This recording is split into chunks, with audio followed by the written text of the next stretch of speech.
Hello. Hello. Congratulations. Thank you. This is our new daughter.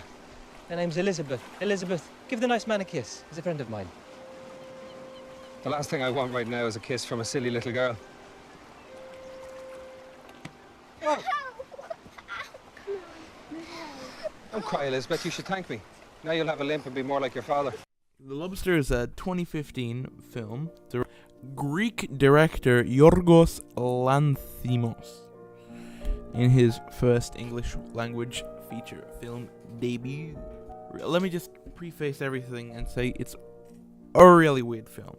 It's, unless you like weird things or you're kind of quirky. Now, I'm not saying random XD lol quirky. I'm saying fucking, like, disturbing films quirky, like, oh boy. But yeah, this guy, Yorgos Lanthimos, is Greek director, and he's previously directed a film called Dogtooth, which is a pretty weird film. Like, let me tell you right now, that's a really weird film. It's a good film, but it's really weird. So he likes doing outlandish things, and this movie is really weird. It's a really cold, sterile, emotionless, I wouldn't say emotionless, film. I'm not going to spoil the movie for you. It is very easily spoilable, so I'm just going to read the description, and you should see it, kind of, maybe. Set in a dystopian near future, the film tells the story of a city where singles are given 45 days to find a romantic partner before they're turned into an animal. Yeah, that's basically yeah. Like, if I say anything more or less, it does ruin it, and a lot of the movie is just based on surprises. Yeah, it's weird. It stars Colin Farrell as our lead, John C. Reilly, Leah Seydoux, if I'm pronouncing that right, who is the latest Bond girl, the young Bond girl in Spectre, and Ben Whishaw, who played Q in the latest two Bond films, in Spectre and Skyfall.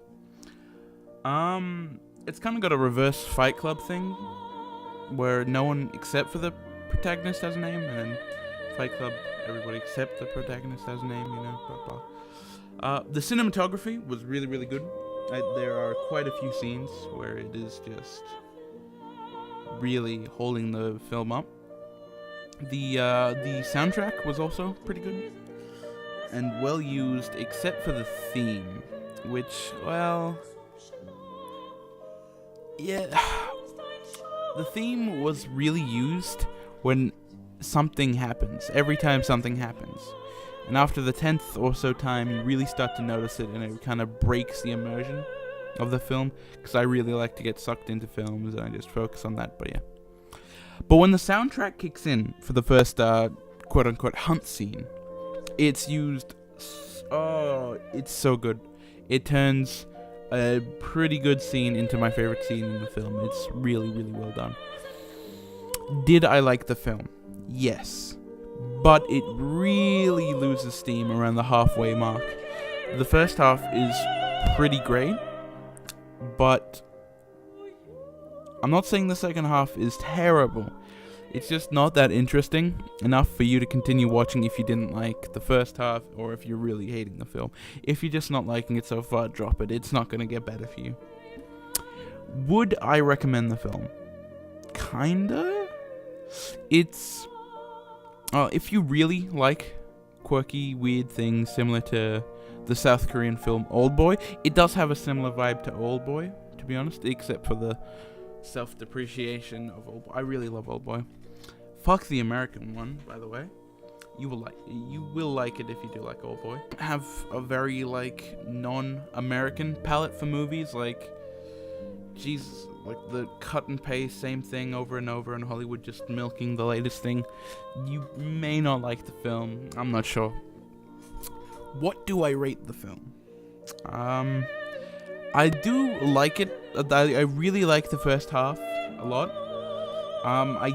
The second half really kills it for me. I give it a strong 6 to a light 7. The if they continued just the way the first half of the film went, it would have been probably an 8.5, strong 8-ish. I don't know. But hey, that's just me. See you, suckers.